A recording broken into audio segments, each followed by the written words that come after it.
here. So as we wait for Hugo, let's talk about Joppa's stream from yesterday. Yesterday, Joppa started talking about at the very beginning of his stream, the Druid is almost finished.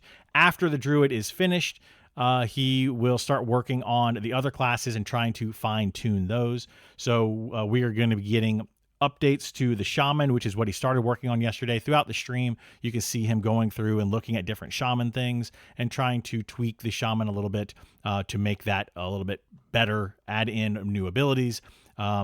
Or update some of the abilities so that we're starting to see some of those changes that we have sorely needed across the board for every single class. So he's going to do the Shaman first, then he's going to move to Cleric, then he said he's going to start looking at the tanks, and then he's going to go through some of the other classes. So that is going to be the order in which he's going to be looking at some of these updates going forward for the different classes. Another thing is he talked about the Warrior a little bit. So around the 16-minute mark, he said that he wants the Warrior offensive shield abilities. He wants to start adding those in and making, the use of a shield happen more often rather than people like me. You can see me when I play, I usually dual wield because it's just usually all around better to dual wield. He also wants to just use the shield more. So not just in offensive abilities, but just utilize the shield abilities more, especially on the Warrior and the Paladin. Speaking of dual wielding, somebody did mention to him yesterday, and apparently he was unaware, that the Monk and the Warrior gain more readiness. So it's actually better for them to not have a weapon in one of their hands. For the Monk, it can be either the offhand or the main hand empty. For the Warrior, if you put a weapon in the offhand and they punch with their main hand, they gain a lot more readiness. So overall, it is better to use nothing in one of your hands to gain more readiness. That is considered, to be kind of best in slot or meta gameplay right now for the Monk or the Warrior. Mad Run fog density was discussed around the 22-minute mark. Joppa doesn't want the fog to be that dense within Mad Run unless it's one of those rolling fog types of things. So something that comes in and then rolls out, that could be super dense like that, more of a atmospheric effect, but something that is just happening in the area constantly. He did say that Mad Run density is a little bit too much, so they're going to take a look at that. Somebody asked about the leveling process from level 40 to 50 and how long that would take. And the rough estimate or guess is that it would take about the same amount of time to go from 40 to 50 as it does to go from 1 to 40. That is what they're looking at. That is kind of the idea behind that. Whether that is going to be the case or not, we'll have to see. But that is a good estimate according to what Joppa was saying. Another thing around the 29-minute mark, he was talking about carrots. Joppa always likes you to have a carrot to go after for your character, something that you're constantly trying to reach for or strive for. And in the case of character development, those skills and spells. So he wants to start to spread out the skills and spells to different levels so that you constantly have something to look forward to as you're leveling up, and you're not just getting updates to your previous spells, but you have something, going for something new to look forward to. UI, the idea behind some of the UI changes. Buyback. We're going to talk about that first. The buyback is going to be a thing that if you accidentally sell an item to a vendor, you can buy it back. And then he also talked about something called dumpster diving, which is basically where other players sell items to a vendor. Then you can go in behind them and see some of the items that other players have sold to the vendor, and then you could buy those from the vendor. It would be different than buyback. Buyback, you would buy it back for the same cost that you accidentally sold it for, giving you just that accidental recovery thing. But then dumpster diving, you would sell an item to a vendor, and then they would set a price on that and try to resell that item to other players. The UI, the ideas of the UI is to give players as much freedom as possible when updating their UI or changing the UI. Right now, we can only change a few things, like we can change the opacity, things like that. So that's going to be something going forward. Hopefully we'll get. Tank readiness generation was a discussion around the 39-minute mark. This has been a discussion going on for a while now. He's looking at it, but basically people are saying, why can't we get more readiness when we take damage or when we're blocking, dodging, parrying, those kinds of things. Discussion came up. And the reason is because they tried that in a previous iteration of the game, and it just didn't work very well. They had people running around with like gray mobs, literally attacking them so they could get tons and tons of readiness or wrath generation for paladins. Battleground possibility. So PvP is a discussion that is happening right now with the PvP servers that are coming up, and the battlegrounds option was mentioned, and Joppa is not a fan of battlegrounds. He is not looking at making those available right now. Shaman upgrades. Let's see. There's some shaman upgrades so this specifically at the 46-minute mark, if you want to go to check this out, he was talking about the constitution buffing certain abilities of the shaman. So right now, if you have a shaman and you have high constitution and you put on a buff like a strength buff or the grip line buffs, those things will give you more strength, more constitution, more whatever the stat is based on the shaman's constitution. So that was talked about, and that may be removed in the future. I think it actually has been removed for a future patch already, and they're going to try that out with incremental upgrades rather than having constitution give you more stats. And then going forward, we'll see how that goes and may make adjustments to that. The idea is that those stat upgrades should be beneficial on their own and should not require somebody to have multiple sets. And then talking about the multiple sets, Joppa's not a fan of having multiple sets. I agree with him. I don't think that we should have multiple sets that we run around with. Maybe a DPS set and then a tank set for a tank type character where you swap out a couple of pieces here or there. I do that right now, but I don't think we need to have full on, like for the shaman, they carry around an entire constitution set and then they switch to a wisdom set for their healing. That's just a lot of gear swapping, especially if we don't have things like loadouts. Next up, will there be snapshotting? So that was a thing, basically talking about the same kind of situation. Will there be snapshotting? So again, with the gear stuff, if a shaman equips a bunch of constitution gear, then buffs the party member or party members, and then takes off their constitution gear, swaps it all out for wisdom gear, will those buffs remain higher? And that is a topic of discussion. Joppa is leaning away from snapshotting, but it is a possibility in the future, again, with the whole multiple gear sets and all that kind of stuff. There was a graphic discussions around the 1 hour, 10-minute mark. If you're curious, obviously some people like the graphics in the game. Some people don't.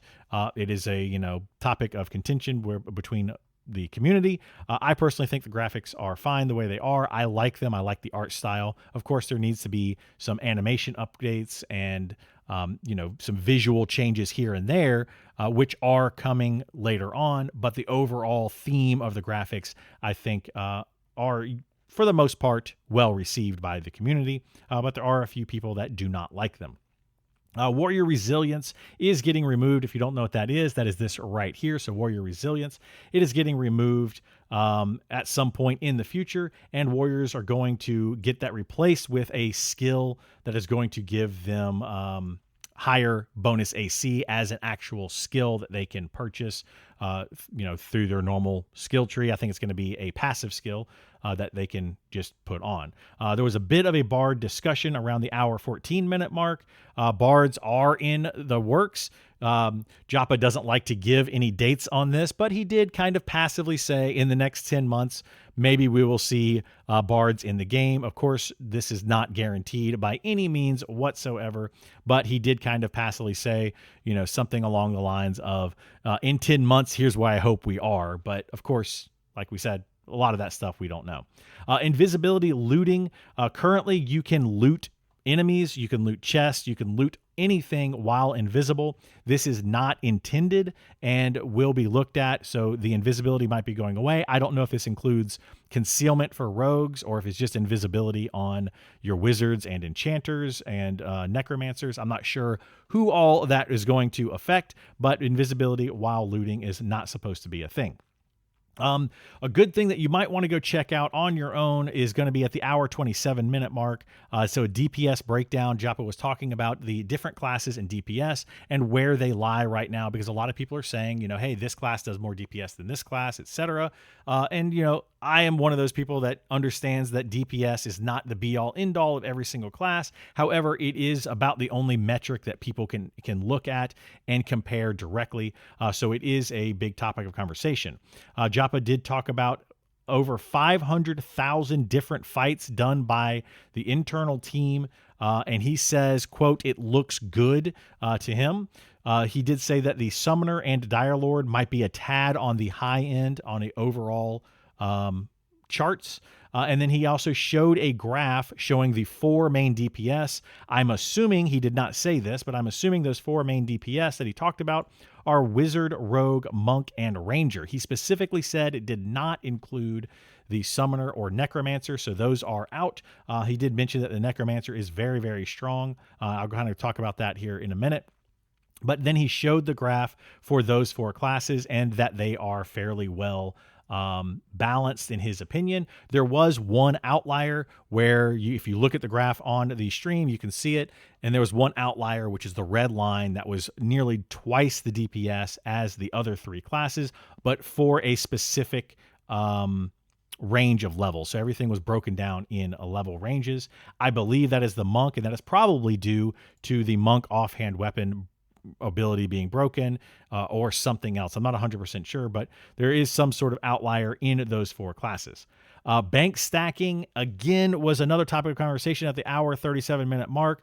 I'm not going to talk about this anymore going forward. So if it is brought up in Joppa's stream, I will not be covering it going forward, just so people know. Bank stacking is asked nearly every single stream, and Joppa explains it every single stream. They know that bank stacking is a problem. He has explained it, and that is because they had it in for early access to come in, but then they could either have released early access or they could have delayed early access to fix bank stacking. They chose to go ahead and release early access and get it out there. The problem with bank stacking is it was duping items or deleting items when you put them the automatic bank stacking going into the bank. It is a coding issue. The coders are looking at it. They're trying to figure out how to get it fixed, but it is going to take more time to do that, and they would prefer to put that time towards something else. So that is the reason for bank stacking. I think we can all stop asking about it. They know it is a priority. They definitely want it fixed. We all want it fixed. That is the end of it. Let's see. Mastery points will be able to be respect. That is the idea, is that you can respec mastery points. This will probably only happen in town, but it might be able to happen outside of town or whatever. There might be a cost involved in it. They're not 100% sure, but respecking is definitely something that they want to do in the future. So definitely make sure you're looking for that when they add in the mastery into the game. That will not be coming, though, anytime soon, so don't expect any of that in the next 6 months or maybe longer. I'm not sure exactly how long. He did not, again, give a time frame, which he is not doing any longer. Going back to the Necro pet, they're kind of basing the Necro pet on the Summoner pet. The Necro pet is not supposed to be able to equip all of the best gear in the game, which is partly why the Necro currently is super, super strong, because as you gear up that pet, it becomes ridiculously strong. However, I have talked to a lot of Necros that say that if you do not gear up that pet, it is actually very, very weak. So they're trying to find a balance between, the non-geared versus the geared Necro. The idea is that when you give a Necro an item, if that Necro pet, or give a Necro pet an item, that Necro pet dies, it loses the item, very much like it worked in EverQuest 1. However, because of the way that they have everything set up, the Necro pet shares the same functionality as the Summoner pet, and the Summoner pet can get summoned items from the Summoner to make them stronger, and that is the idea behind the Summoner pet. So right now, the Necro pet uses the same a sheet, I guess, paper doll, whatever you want to call it, to be able to put items in there. And that's why the Necropet has so much versatility and can use some insanely good gear. That will be something looked at later on. They also talked about, let's see, possible race changes, maybe race changes, but more likely a hairdresser to change your hairstyle, facial features, etc. during the early access as they release new updated character models and new races. That's the reason that the question was asked was, we're going to be adding in new races. We didn't have those when we started early access. We don't want to give up our characters that we spent hundreds or maybe thousands of hours on at that point. Are we going to be able to change the way our characters look? And the answer to that is hopefully yes. That is going to be the plan in the future for early access. That probably will not make it into 1.0, or if it does make it into 1.0, it'll be a cost thing that you can go to a hairdresser in town to change the way that you look. Double attack, the last thing on my list here was double attack. Is double attack good? Is, something that we want to add to the game? Right now, there is no double attack. If you look here, we have the dual wield ability, but there's no double attack or triple attack, which is something that was in EverQuest. Double attack is most likely not going to be coming to the game for those melee classes. And the reason given was because back then in EverQuest, warriors and rogues and monks, basically in the beginning of the game, all they could do was attack. They didn't have a lot of other abilities other than maybe kick or taunt, or there's a backstab ability. So the majority of their damage just came from auto attacks. So they gave them double attack, they gave them dual wielding, and in some cases even triple attack for the monk later on. But I asked the question, well, maybe instead of having double attack as a skill, maybe you can add that as a feature of certain weapons, and it already is on certain weapons like the bow staff, but maybe adding it as a chance to proc rather than like you have a weapon like this right here, which has a chance on hit to proc Frost Slash, or the Blade of Carnage, which has a chance to proc Life Leech.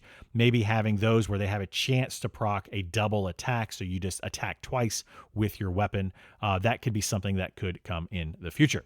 So that is going to be it for the Joppa update for last night.